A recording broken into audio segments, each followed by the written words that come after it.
And what were the arguments against women's suffrage? Why were people opposed to it?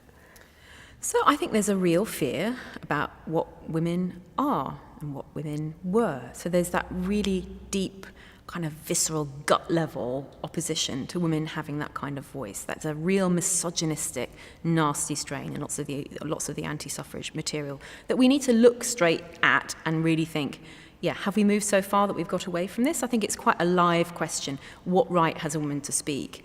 And I think if you just look on social media now, you can see the kind of vile things said about a woman who speaks out about being a woman, about big political questions. It's always gendered still, and we see that in the anti-suffrage material. You know, what right have you got to speak? You know, get back to where you belong. That kind of language is there in the anti-suffrage campaigns as well. But there are also these perhaps more measured or slightly more complex responses, which are about who gets to vote. You know, let's remember that when the vote was achieved, it wasn't extended to all men. It was pretty much a middle-class female vote in the first instance. And that raises that really deep question and problem when we come to think about 19th century feminism. We can't, I think, celebrate its achievements without recognising what it was achieved on the back of. And in so many cases, women's greater contribution to the public sphere through social action, through social work, through philanthropy, even if we think of Josephine Butler's work, so often those things were achieved on the basis of middle-class women framing working-class women or women of colour in the empire as somehow a problem that needed their intervention.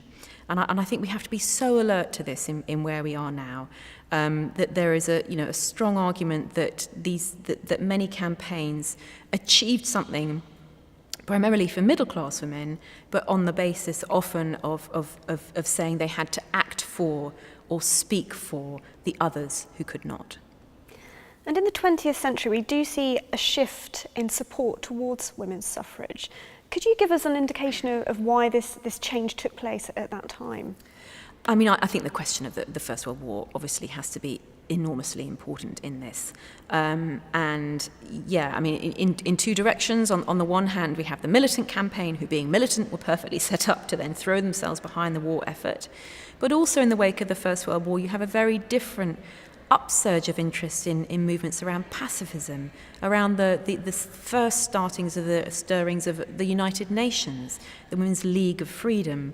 Members were very involved in those kind of movements. So there's a move to perhaps, in the light of that terrible, terrible war, to embracing some of those qualities that we see John Ruskin talking about back in the 19th century, that there's a positive valuation of what women can contribute to a public, national, and even an international public sphere.